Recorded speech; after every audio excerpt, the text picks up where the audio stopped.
दोस्तों एक लड़के का एक्सीडेंट हो जाता है, वो भयंकर रूप से घायल हो जाता है। उसको शहर के सबसे अच्छे हॉस्पिटल में ले जाने की कोशिश की जाती है, लेकिन खुद उस लड़के का बाप उस हॉस्पिटल में उसे ले जाने से मना कर देता है। सारे लोग समझाते हैं कि क्यों अपने बेटे की जान के दुश्मन बने हुए हो, लेकिन वो जिद पर ही अड़ा रहा। वो मानता नहीं क्योंकि उस हॉस्पिटल में उसकी बहू काम करती थी। वो कहता है कि मेरा बेटा मर जाएगा, लेकिन मैं उसके सामने नहीं जाऊंगा, उस हॉस्पिटल में नहीं जाऊंगा।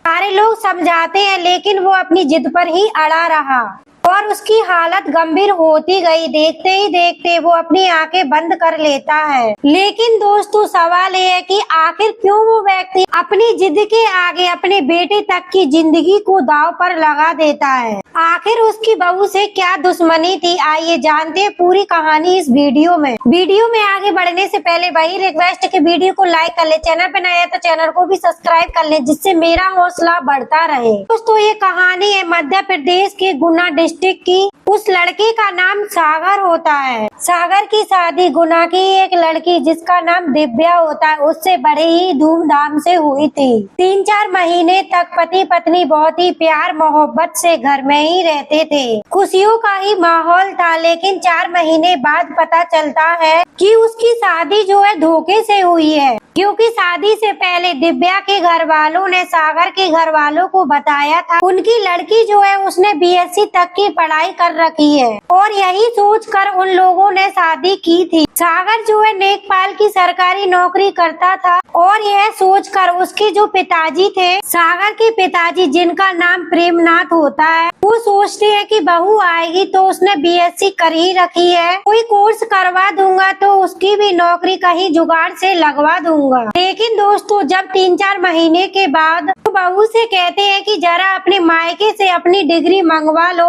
हम तुम्हारा कहीं फॉर्म भरने वाले हैं, तो कहती है मैंने सिर्फ 12वीं तक की पढ़ाई की है। अब जो उसके ससुर होते हैं प्रेमनाथ, वो पूछते हैं क्या बात कर रही हो, तुमने BSc नहीं की है? दिव्या कहती है नहीं, मैंने तो सिर्फ 12वीं तक की पढ़ाई की है। दोस्तों इतना सुनने के बाद मानो उसके तो पैरों तले जमीन ही खिसक जाती है। कहता है हम लोगों के साथ इतना बड़ा धोखा किया तुम्हारे बाप ने, एक अनपढ़ से मेरे लड़के की शादी करवा दी। इस पर दिव्या कहती है मैं अनपढ़ नहीं हूँ, मैंने 12वीं तक की पढ़ाई कर रखी है। इस पर प्रेमनाथ कहते हैं 12वीं तक का क्या मतलब होता है, इससे तुम्हें कौन सी नौकरी मिल जाएगी? तो दिव्या कहती है नौकरी करने की क्या जरूरत है, जब ये नेकपाल है ही तो मैं घर संभालूंगी। प्रेमनाथ कहता है मैं ये सब नहीं जानता, मैंने बिना दहेज की शादी इसीलिए कर ली कि तुम इतनी पढ़ी लिखी हो, तुम्हारे बाप ने मुझसे झूठ बोला है। दिव्या कहती है ठीक है, जितनी मेरे माँ बाप की हैसियत थी उतना उनने मुझे पढ़ाया है, BSc में भी उनने नाम लिखवाया था, किसी कारण वो मेरी पढ़ाई नहीं करवा पाए। आप लोगों का शौक है, बड़ी अच्छी बात है, मुझे भी पढ़ने का शौक है, तो आप लोग ही मेरा कहीं नाम लिखवा दीजिए, मैं पढ़ लूंगी, अभी कौन सा टाइम निकल गया है। तो उसका ससुर कहता है क्या मैं यही करता रहूंगा, मैंने क्या कोई धर्मशाला खोल रखी है, अब 10 साल मैं तुम्हें पढ़ाऊं उसके बाद तुम्हारी नौकरी लगवाऊं। तो इस पर दिव्या जो है वो गुस्सा हो जाती है, अगर मेरे पिताजी ने दहेज नहीं दिया, अब मुझसे नौकरी करवा कर क्या मुझसे दहेज के पैसे वसूलोगे क्या? इस पर उसका ससुर कहता है तुमने बिल्कुल सही सोचा, या तो अब तुम 5 लाख रुपए लेकर आओ, या फिर अपनी डिग्री लेकर आओ, या फिर इस घर से चली जाओ। दोस्तों ये सारी बातें सागर भी सुन रहा था, लेकिन सागर की हिम्मत नहीं हो रही थी कि वो अपने बाप के सामने कुछ बोल दे। दिव्या को बहुत चाहता था, दिव्या के साथ जो बर्ताव हो रहा था वो उससे बिल्कुल भी सहमत नहीं था। उसको अंदर ही अंदर गुस्सा आ रहा था, लेकिन वो कुछ बोल नहीं पा रहा था। अब दिव्या आप सोच में पड़ जाती है कि मैं क्या करूं। वो अपने घर पर फोन लगाकर जब ये बात अपने पिताजी से कहती है, उसके पिताजी पूरी तरीके से गुस्सा हो जाते हैं। वहाँ से 8-10 आदमी लेकर उसके घर पहुँचते हैं। हाँ भाई तुम मेरी बेटी को ऐसे ऐसे कैसे बोले? तो प्रेमनाथ ने कहा मैंने कौन सा गलत कह दिया, तुमने 12वीं तक अपनी बेटी को पढ़ाकर मेरे घर भेज दिया, तुम तो कह रहे थे वो BSc कर रखी है। कुछ लोगों ने बोला उनकी तरफ से आए हुए थे कि शादी ब्याह में इतना तो झूठ बोला जाता है, थोड़ा बहुत तो बोला ही जाता है। दोस्तों जो प्रेमनाथ थे वो सबको ही उल्टा सीधा बोलने लगते हैं। इस पर जो है दिव्या के पिताजी बुरी तरीके से भड़क जाते हैं। दोनों के बीच हाथापाई हो जाती है, मारपीट पर उतारू हो जाते हैं। दिव्या के पिताजी जो है प्रेमनाथ पर हाथ उठा देते हैं। कहते हैं अगर मैं जानता पहले से कि तुम लोग ऐसे हो, इतने लालची हो, तो मैं अपनी बेटी की शादी ही नहीं करता यहाँ पर। कहते हैं अभी कौन सा देर हुआ है, ले जाओ अपनी बेटी को यहाँ से। कहते हैं हाँ मैं तो अपनी बेटी को ले ही जाऊंगा, लेकिन सोच लेना तुम लोगों को सुकून से रहने नहीं दूंगा। मेरी और मेरी बेटी की बद्दुआ लगेगी, पता नहीं तुम लोगों का क्या होगा। दोस्तों बहुत ही हंगामा होता है। दोनों सागर के पिताजी और दिव्या के पिताजी दोनों एक दूसरे पे भड़के हुए थे। दोनों जिंदगी भर एक दूसरे की शक्ल ना देखने की कसम खाते हैं। उसके बाद वो दिव्या को लेवाकर अपने घर चले जाते हैं। दोस्तों अब मामला बिगड़ जाता है। दिव्या और सागर एक दूसरे को चाहते थे, एक दूसरे से प्रेम करते थे, लेकिन बापू की नासमझी की वजह से ये दोनों अलग हो जाते हैं। दिव्या जो है बड़ी चिंता में आ जाती है। वो सोचती है अगर पढ़ाई की बात है तो 2-3 साल का कोर्स होता है, इसको मैं कर ही लेती हूँ। लेकिन उसके पिताजी कहते हैं कोई फायदा नहीं, मैं तुझे पढ़ाऊंगा जरूर, लेकिन अब उस घर में भेजूंगा नहीं, चाहे जो हो जाए। उसके बाद वो दिव्या को मध्य प्रदेश की राजधानी भोपाल भेज देते हैं। नर्सिंग की पढ़ाई करने के लिए वो जीएनएन में अपना एडमिशन लेती है। दोस्तों 3-4 साल के बाद उसका जीएनएन का कोर्स पूरा होता है और एक नर्स की डिग्री हासिल करती है और गुनाही आ जाती है और एक सबसे बेहतरीन हॉस्पिटल में वो नौकरी करने लगती है। बहुत ही जिम्मेदारी से, बहुत ही समझदारी से, और वो बहुत ही मेहनत से पढ़ाई की हुई थी। लगभग एक डॉक्टर के बराबर ही वो ड्यूटी करती है और हॉस्पिटल में वो मरीजों के बीच, डॉक्टरों के बीच खासी लोकप्रिय हो जाती है। बहुत ही जिम्मेदारी से अपना काम करने लगती है। इधर जो सागर होता है वो अपनी नौकरी करता है, लेकिन अपने पिताजी की डर के वजह से उसकी हिम्मत नहीं होती कि वो जाकर दिव्या से मुलाकात करे, उससे बात करे। 4 सालों में इन दोनों के बीच कोई कांटेक्ट नहीं होता। दिव्या अपनी जगह पर, सागर अपनी जगह पर। दोस्तों तभी एक दिन सागर अपनी ड्यूटी के लिए तहसील जा रहा था, तभी उसका घर के पास ही एक भयानक एक्सीडेंट हो जाता है। एक डंपर की चपेट में आ जाता है और वहीं पर वो गिर जाता है। उसकी बाइक टूट फूट जाती है, चकनाचूर हो जाती है। उसे भी गंभीर चोट आती है और अफरा तफरी मच जाती है। तुरंत उसके घर वाले वहाँ पर पहुँचते हैं। सारे लोग उसको लेकर कहाँ जाए अभी जो है उसी हॉस्पिटल को रिकमेंड कर रहे थे जहाँ पर दिव्या काम कर रही थी। लेकिन जो सागर का बाप होता है प्रेमनाथ, वो कहता है कुछ भी हो जाए, मेरा बेटा मर जाए, लेकिन मैं अब उसकी बेटी का शकल नहीं देखूंगा, उस हॉस्पिटल में जाऊंगा ही नहीं। सारे लोग समझाते हैं अरे यार तुम उसकी बेटी कहकर क्या बात कर रहे हो, मैं तो तुम्हारी बहू ही, इसकी पत्नी भी है, और कुछ भी हो तुम्हें अपने बेटे की जान प्यारी है या दुश्मनी प्यारी है। वो कहता है कुछ भी हो जाए, मैं कुछ भी सहने को तैयार हूँ, कुछ भी देखने को तैयार हूँ, लेकिन उस हॉस्पिटल में नहीं जाऊंगा। उसकी बेटी का एहसान मुझे नहीं लेना है। अब दोस्तों आधे घंटे तो इसी में बीत गए। प्रेमनाथ की जिद के आगे लोग सागर को दूसरे अस्पताल में लेकर जाते हैं, जहाँ पर उसे गेट से ही मना कर दिया जाता है। फिर वो दूसरे में ले जाते हैं, वहाँ भी मना कर दिया जाता है। अब घर के लोग परेशान थे, तो उनके भाई पटेदार लोग थे, उनके परिचित थे, वो भी परेशान हो जाते हैं।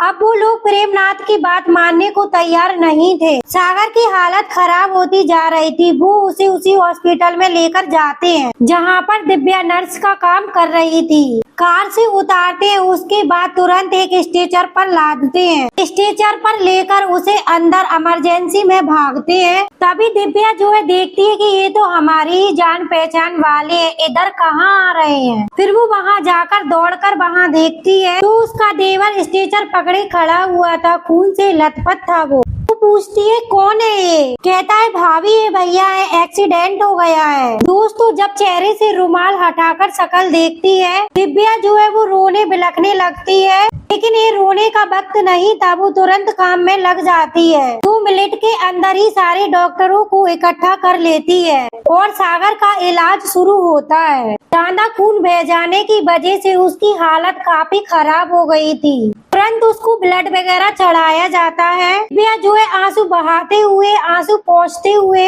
इधर उधर भागती है, दौड़ती है और उसके इलाज का बंदोबस्त कराती है। सारे लोग देखते हैं, आपस में खुसर पुसर करते हैं कि बताओ इतनी अच्छी ये लड़की है, कुछ तो यहाँ से भी उसे रेफर ही कर दिया जाता। लेकिन दिव्या की वजह से वहाँ पर उसका इलाज शुरू होता है। अक्सर ऐसा होता है, हॉस्पिटल वाले बिना सोचे समझे कहीं और रेफर कर देते हैं और रास्ते में जाते जाते मरीज की मौत हो जाती है। ऐसा अक्सर देखा जाता है। यहाँ पर दिव्या थी तो उसको एडमिट किया जाता है और उसका इलाज होता है तो उसकी जान तो बच जाती है। लेकिन आगे के इलाज के लिए उसे भोपाल जाना पड़ता है। भोपाल के गांधीकर मेडिकल कॉलेज के लिए डॉक्टर लोग रेफर कर देते हैं, लेकिन मेडिकल कॉलेजों में भी जाना और सही इलाज करवा पाना इतना आसान नहीं होता है। अगर कोई जान पहचान ना हो, कोई पकड़ ना हो तो बहुत ही मुश्किल होती है। सभी ने देखा है अपने जीवन में, कभी न कभी सबने महसूस किया है।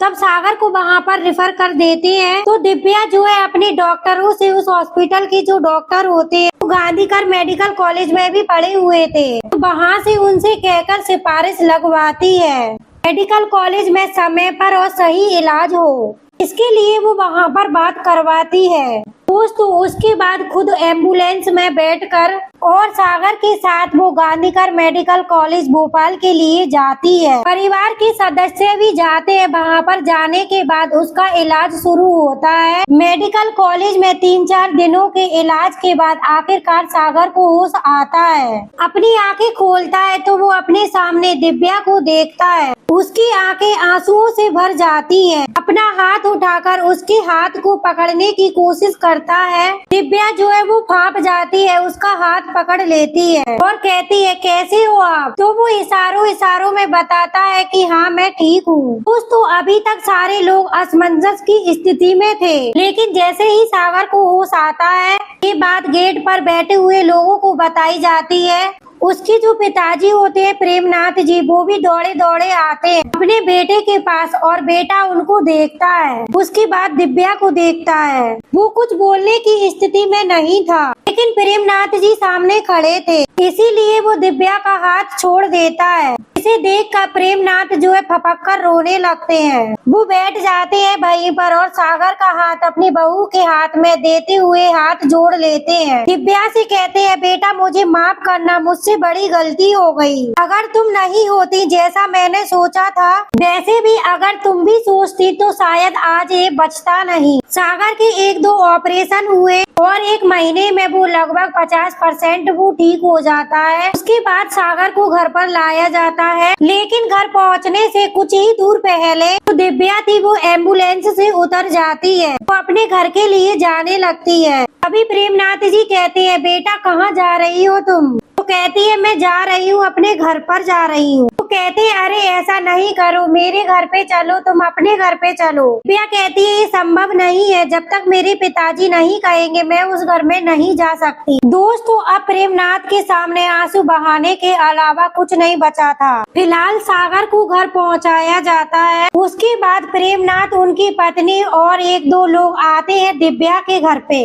दिव्या अपने घर पर ही रहती है। शाम का वक्त था, उसके पिताजी बैठे हुए थे कुर्सी पर। वो दौड़कर जाते हैं और उनके गले से लग जाते हैं। उनकी छाती से लिपटकर फूट फूट कर रोने लगते हैं। कहते हैं भाई साहब मुझे माफ कर दीजिए, मैंने आप लोगों को समझा नहीं, अपनी बहू को मैं नहीं समझा। अगर आप मुझे इस जन्म में माफ नहीं करेंगे तो पता नहीं कितने जन्मों तक मेरी अंतर आत्मा मुझे कोसती रहेगी। मुझसे बड़ी गलती हो गई, मैंने आप लोगों को समझा नहीं, माफ कर दीजिए हमको। अब उनकी जो पत्नी थी वो भी हाथ जोड़ती है, भाई साहब हम लोगों को माफ कर दीजिए, हमसे बड़ी गलती हो गई। तो कहते हैं कोई बात नहीं, गलती तो इंसानों से ही होती है। दोस्तों उसके बाद सब लोग एक होते हैं, एक दूसरे से मिलते हैं। अगले दिन दिव्या की फिर वहाँ से विदाई होती है। वो अपने घर आती है और सागर की देखभाल करती है। 1 महीने और लगते हैं, सागर पूरी तरीके से ठीक हो जाता है। अब प्रेमनाथ जी कहते हैं बेटा आपको नौकरी करना हो तो करो, नहीं करना तो कोई बात नहीं। लेकिन दोस्तों उसने GNM का कोर्स कर रखा था। कहती है बाबूजी कोई बात नहीं, क्या पता मैंने आपकी ही बातों की वजह से ये कोर्स किया, मैंने ये नौकरी की, क्या पता मेरी नौकरी की वजह से इनकी जान बच पाई।